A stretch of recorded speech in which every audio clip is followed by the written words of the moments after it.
విజయవాడ ప్రజల కష్టాలను చూసి గుండె తరుక్కుపోతుంది. చిన్నపిల్లలు, మహిళలు, వృద్ధులు ఈ వరదల బారిన పడి ఎంత నరకం అనుభవిస్తున్నారో వారి మాటలు వింటుంటేనే మనకు అర్థమవుతుంది.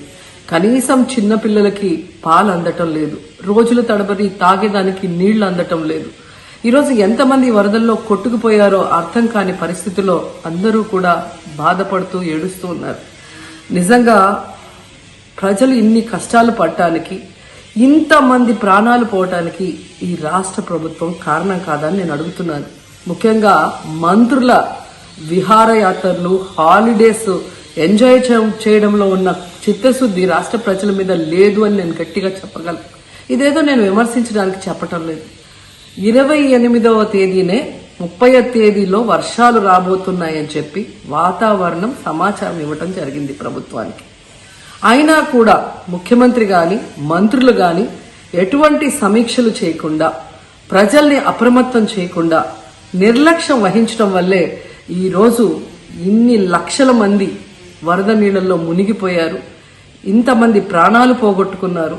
ఎంతమంది తిండి లేక, కరెంటు లేక, తాగునీళ్లు లేక, పసిబిడ్డలకి పాలు లేక ఎంత అవస్థలు పడుతున్నారో మనం అందరం కూడా గమనిస్తున్నాం.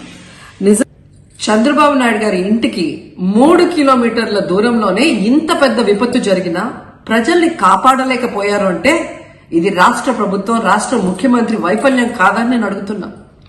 ఈరోజు కరకట్టు మీదున్న అక్రమ కట్టడాల్ని కాపాడటం కోసమే విజయవాడని ప్రజల్ని ముంచేశారు అనటంలో నిజం లేదా అని నేను అడుగుతున్నా.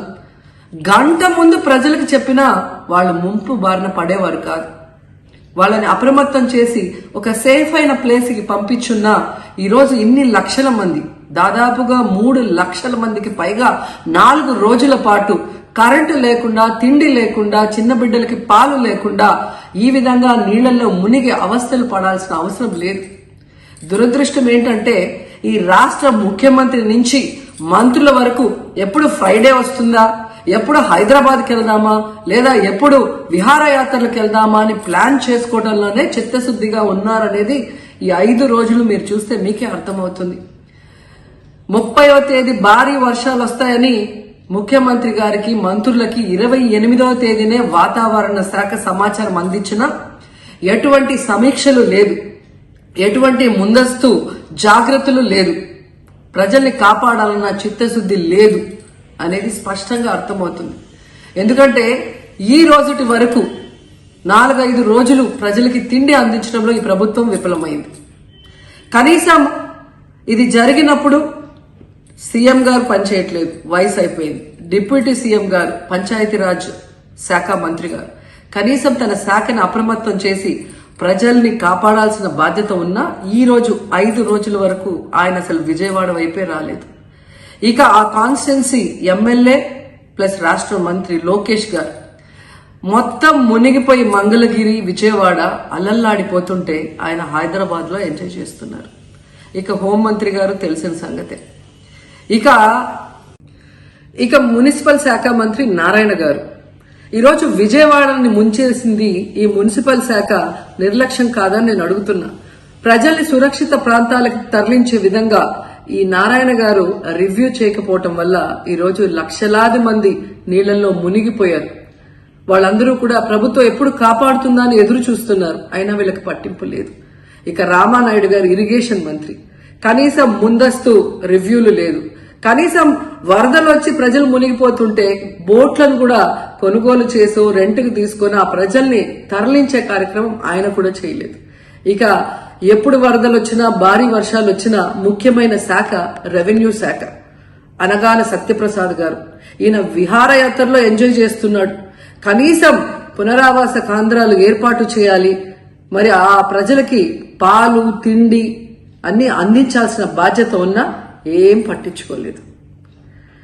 సో ఈ విధంగా చంద్రబాబు నాయుడు గారి దగ్గర నుంచి మంత్రులంతా కూడా ప్రజల్ని గాలికి వదిలేసి ఎలా నిర్లక్ష్యం వహిస్తున్నారో చూడండి. ఇప్పటికైనా వాళ్ళు కళ్ళు తెరిచి ప్రజల్ని కాపాడండి అని చేతులెత్తి నమస్కరిస్తున్నా. గతంలో జగనన్న ఏ విధంగా వాలంటీర్ వ్యవస్థ ద్వారా, సచివాలయ వ్యవస్థ ద్వారా ప్రజలకి ఏం కావాలన్నా ఇమీడియట్ గా వాళ్ళకి అందుబాటులోకి తీసుకెళ్లటమే కాకుండా ఏదైనా ప్రకృతి వైపరీత్యం వచ్చినప్పుడు వెంటనే వాళ్ళని సురక్షితంగా కాపాడే విధంగా ఈ సచివాలయ వాలంటీర్ వ్యవస్థని ఉపయోగించుకోండి. జగనన్న మీద కక్షతో ఆ వ్యవస్థల్ని నాశనం చేయడం వల్లే ఈ రోజు ప్రజలకు ఎవరు ఏం అందించలేకపోతున్నారని తెలుసుకోండి. అండ్ ఈరోజు జగనన్న విజన్ ఉన్న నాయకుడు, ప్రజల్ని ప్రేమించే నాయకుడని మరోసారి రుజువు చేసుకున్నారు. ఆయన కట్టించిన ప్రొటెక్షన్ వాళ్ళు లేకపోతే ఇంకా 1,50,000 పైగా కుటుంబాలు మునిగిపోయే ప్రమాదం ఉండేది. ఈరోజు ఆ ప్రాంతమంతా సేఫ్ గా ఉంది విజయవాడలో ఒక సైడ్ అంటే అది జగనన్న ప్రజల పట్ల ఉన్న అభిమానంతో ఆ ప్రొటెక్షన్ వాల్ కట్టించడం అనేది కూడా మనం అందరం గుర్తుంచుకోవాలి. ఇప్పుడు నేనేమంటున్నానంటే మీరు అన్నట్టు కుట్రలు జరుగుతూనే ఉన్నాయి. ఇంత వర్షం పడితే ప్రజలు ఇంత ఇబ్బందుల్లో ఉంటే గుడ్ల వల్ల ఇష్యూ రేజ్ చేస్తారండి? బుద్ధి జ్ఞానం ఉందా మీకు? రాజకీయం ముసుగులో నేరస్తులు కాకపోతే ఏంటిది అంటే మా అటెన్షన్ డైవర్ట్ చేసి ప్రజలకు ఇబ్బంది పెట్టాలని మీ ఆలోచన. ఇప్పుడు కూడా మీరు అన్నారు ఆ బోర్డ్స్ వచ్చాయి, ఎక్కడి నుంచి వచ్చే కూడా ఇన్వెస్టిగేషన్ చేస్తాం, ఎందుకు వచ్చే కూడా ఇన్వెస్టిగేషన్ చేస్తాం. అందులో కూడా ఎవరైనా ఉంటే మీరు అన్నట్టు ఆ బోట్లు వచ్చినప్పుడు కరెక్ట్గా అది కొట్టుకున్న ప్లేస్ చూశాను నేను. ఆ ఇది కూడా బెండ్ అయింది, వంగిపోయింది. పిల్లర్ కాదు, పిల్లర్ మధ్యలో ఉండే జాయింట్ వెయిట్ అది వెయిట్ అంటారా, అది కంట్రోల్ అన్నమాట. రెండు పిల్లర్స్ మధ్యలో గేట్ ని కంట్రోల్ చేయడం కోసం పెట్టినటువంటి ఆ గేట్ అక్కడ ఉంటుంది, దాని సపోర్టింగ్ ఒక కాలం దాన్ని కొట్టుకుంది. అది బెండ్ అయిపోయి ఇరిగిపోయే పరిస్థితి వచ్చింది. అంటే ఏంటిది? ఎప్పుడు చరిత్రలో జరగల ఇలాంటివన్నీ జరుగుతున్నాయి. ఇప్పుడు అనుమానం రాని వారికి కూడా అనుమానం వచ్చే పరిస్థితి. ఎందుకు బాబాయిని చంపి నెక్స్ట్ డే నారాసురు రక్త చరిత్ర రాయగలిగిన వాళ్ళు ఇంక అనుమానం ఎందుకు రాదండి? Now I'm forced to suspect. ప్రతి ఒక్క ఈవెంట్ చూడండి, పాయిజన్ హాస్టల్స్లో ఏంటివన్నీ 1-4 సార్లు చెప్తున్నాను. ఇంక అందరిపైన నేను మా వాళ్ళపైన యాక్షన్ తీసుకోండి. ఎందుకంటే ఎక్స్ట్రా కేర్ఫుల్గా ఉండవలసిన బాధ్యత అధికార యంత్రాంగం పైన ఉంది. ఒకటి జరగకుండా చూసుకోవాలి, ఇలాంటి దుర్మార్గుల నుంచి కాపాడుకుంటూ ముందుకు పోవాలి, విజిలెంట్గా ఉండాలి. అది కూడా పెట్టాను. ఇప్పుడు అది కూడా అవేర్నెస్ తీసుకొస్తాం. నేను ఎవరు తప్పు జరిగినా, ఏ క్వార్టర్లో తప్పు జరిగినా బాధ్యత మీదే గుర్తుపెట్టుకోండి. నిన్న మొన్న కొంతమంది ఆఫీసర్లు ఇక్కడికి పంపిస్తే సరిగా పనిచేయకుండా కొంత ఇది చేసే అది కూడా నా నోటీస్కి వచ్చింది. I'm very clear, we are all here.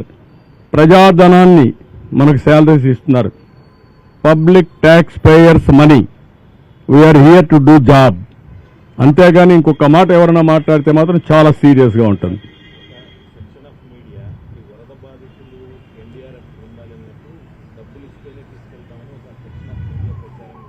నేను అందుకే ఒకటే మాట చెప్తున్నా, కొంతమందికి ఇంకా ఉంది. మీరు కూడా సమాజంలో భాగం. సమాజంలో మీరు కూడా ఇలాంటి తప్పుడు సంకేతాలు ఇచ్చి మీ పరువు పోగొట్టుకోవద్దండి. కమాన్ మెయిన్ స్ట్రీమ్కి రమ్మని కోరుతున్నా, ప్రజాహితం కోసం పనిచేయమని కోరుతున్నా. చేయకపోతే వాళ్లే ఏ విధంగా ఎలిమినేట్ చేయాలో వాళ్లే ప్రజలే ఎలిమినేట్ చేసుకునే పరిస్థితి వస్తుంది. అన్నింటికంటే ముఖ్యంగా ప్రజలు ఆలోచించాలి. ఏంటంటే నిన్న వచ్చి 5 నిమిషాలు వచ్చి షో చేసి ఒక్క వ్యక్తికి ఒక పాకెట్ భోజనం ఇచ్చారండి, ఒక వ్యక్తిని పరామర్శించారండి, ఒక వ్యక్తిని సపోర్ట్ చేయడిగా చేశారండి. ఆ పేపర్ ఉంది, రాయొచ్చు కదా పాజిటివ్గా. ఏంటివన్నీ వికృతమైన చేష్టలు, పనికిరాని చేష్టలు, ఎవరు చేయరు ఇవన్నీ. అందుకే నేను చెప్పాను ఎస్కోబార్ అని. ఇదే మారి చేసేవాడు, ఏది చేసినా ఇదే మారిగా.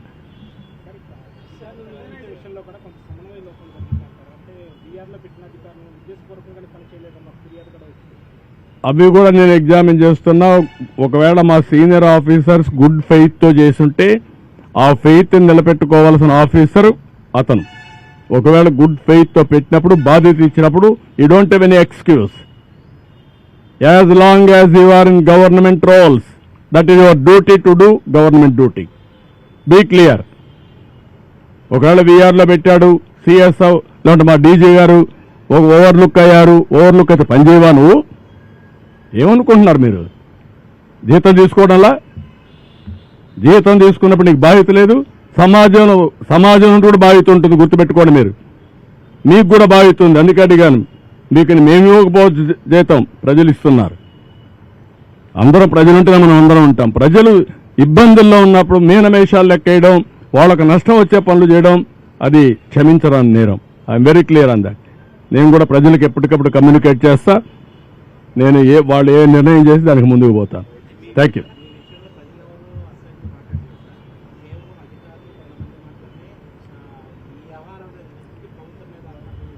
నేను అందుకే నిన్న ఒక మాట అడిగారు, మీ పరిపాలనలో కూడా ఇంకా ఏంటి ఇవన్నీ ఉన్నాయని అడిగారు.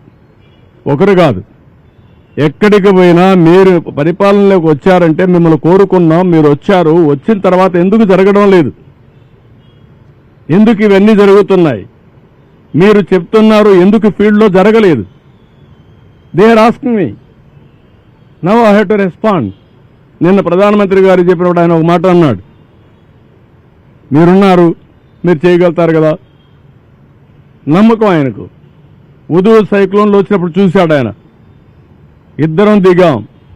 ఆయన రిసీవ్ చేసుకుని కారులో పోతా ఉంటే ప్రజలు నన్ను చూసి ఒక నమ్మకంతో 2 ఏళ్లు చూపించి నవ్వారు.